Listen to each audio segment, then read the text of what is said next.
Sejumlah informasi dari berbagai daerah di Provinsi Banten kami sajikan dalam Berita Banten yang dipersembahkan oleh PRSSNI Banten dan disiarkan serentak oleh seluruh radio anggota di 8 kabupaten kota di Provinsi Banten.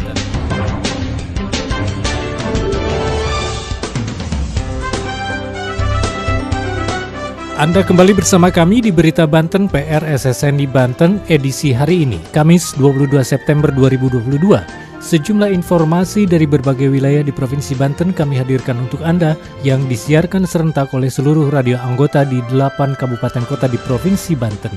Dan inilah sejumlah informasi utamanya.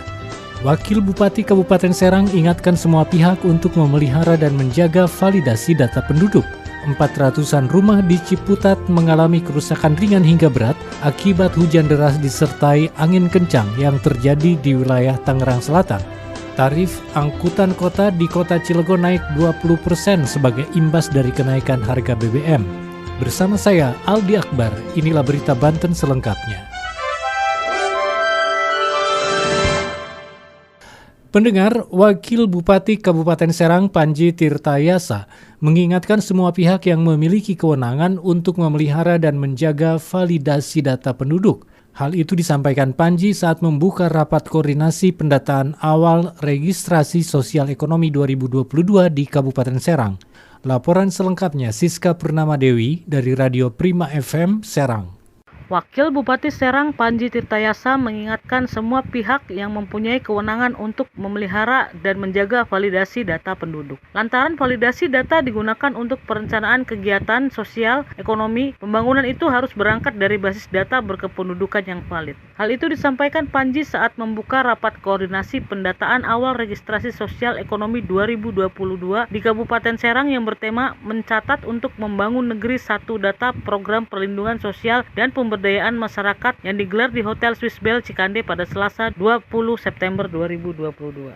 Menurut Panji, registrasi sosial ekonomi adalah melaksanakan sensus door to door by name by address untuk menguji tentang sosial ekonomi masyarakat. Bagaimana kondisi ekonomi masyarakatnya, apakah mereka golongan masyarakat yang semestinya mendapat bantuan atau masyarakat yang semestinya memberikan bantuan. Diadakan sensus di sana untuk nanti di-cross dengan data DTKS kita. Kita punya data DTKS ya, data terpadu kesejahteraan sosial. Itu orang-orang yang biasa menerima bantuan PKH, bantuan BMT, bantuan kompensasi BBM, itu ada 41.000 yang sekarang udah berjalan selama 1 bulan 150.000.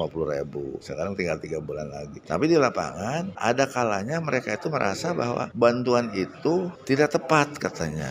Orang yang semestinya tidak dapat bantuan malah dapat, orang yang semestinya dapat bantuan malah tidak dapat. Mereka protes. Itu terjadi karena data kita tidak valid atau data tidak terjaga, tidak terpelihara. Makanya tadi saya katakan, tolong data ini dijaga validitasnya. Setiap bulan itu harus dipelihara jumlah penduduk itu. Kalau kita bicara penduduk itu bicaranya 4 hal. Lahir, mati, datang, pindah. Setiap yang lahir catat, berarti tambah 1 jumlah penduduk. Setiap meninggal 1 catat, ada meninggal 1. Setiap ada yang pindah datang ke tempat kita catat, pendatang.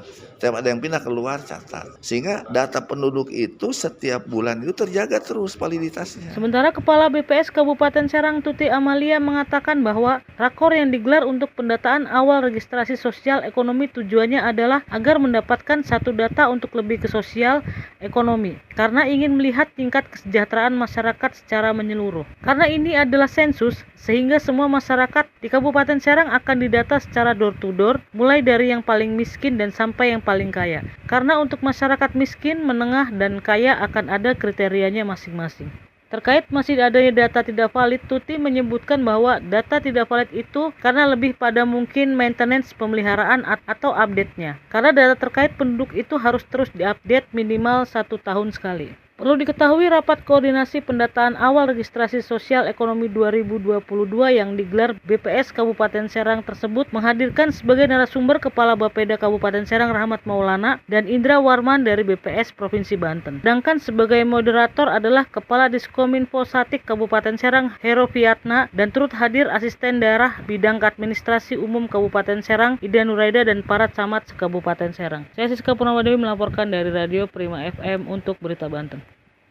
Beralih ke Tangerang Selatan. Pendengar, sebanyak lebih dari 400 rumah di Ciputat, Tangerang Selatan mengalami kerusakan ringan hingga berat akibat hujan deras disertai angin kencang yang melanda wilayah Tangerang Selatan hari Senin yang lalu. Selain rumah warga, bangunan lainnya juga mengalami kerusakan, di antaranya satu gedung sekolah, 2 buah masjid, 1 taman bacaan, dan 1 musola. Berikut laporan Dinda dari Benz Radio Tangerang Selatan. Sebanyak 401 rumah warga di Kelurahan Ciputat, Kecamatan Ciputat, Tangerang Selatan mengalami kerusakan ringan hingga sedang akibat hujan deras disertai angin kencang yang melanda wilayah Tangsel Senin 19 September 2022. Lurah Ciputat, Iwan Pristiasa, mengatakan kerusakan lingkungan yang terjadi di wilayahnya cukup banyak. Namun, Iwan menyebut kebanyakan rusak ringan. Selain rumah, beberapa bangunan lainnya yakni 1 sekolah, 1 taman baca, 2 masjid, dan 1 musola juga mengalami kerusakan.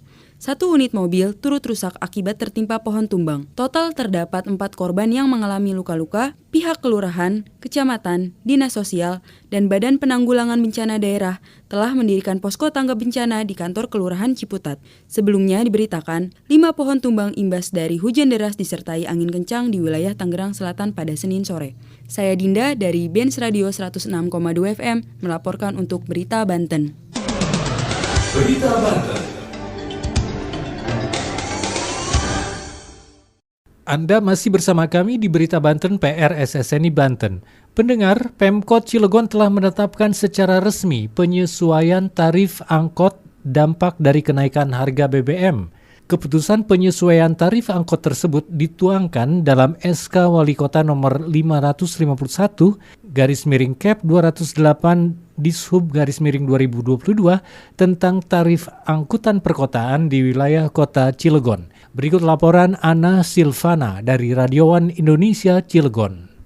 Pemerintah Kota Cilegon telah menetapkan penyesuaian tarif angkutan kota dampak dari kenaikan bahan bakar minyak. Kepala Seksi Angkutan pada Dinas Perhubungan Kota Cilegon, Zuhan Syaharahab mengatakan, penyesuaian tarif angkutan itu berdasarkan Surat Keputusan Wali Kota Cilegon nomor 551/Cap-208/Dishub/2022 tentang tarif angkutan perkotaan di wilayah Kota Cilegon. Dalam SK Wali Kota tersebut untuk trayek Merak Cilegon, Merak Salira, Cilegon Anyer, dan Cilegon Bojonegara dengan tarif terdekat Rp6.000 dan tarif terjauh Rp10.000. Sementara untuk trayek Cilegon Mancak dengan tarif terdekat Rp6.500 dan tarif terjauh Rp11.000. Kemudian untuk trayek Cilegon PCI dengan tarif terdekat Rp3.500 dan tarif terjauh Rp7.000. Sekian berita kali ini, saya Ana Silvana dari Radio Indonesia melaporkan untuk Berita Banten. Demikian sejumlah informasi yang telah kami sajikan di Berita Banten kali ini. Saya Aldi Akbar, sampai jumpa. Terima kasih Anda telah mendengarkan Berita Banten yang dipersembahkan oleh PRSSNI Banten.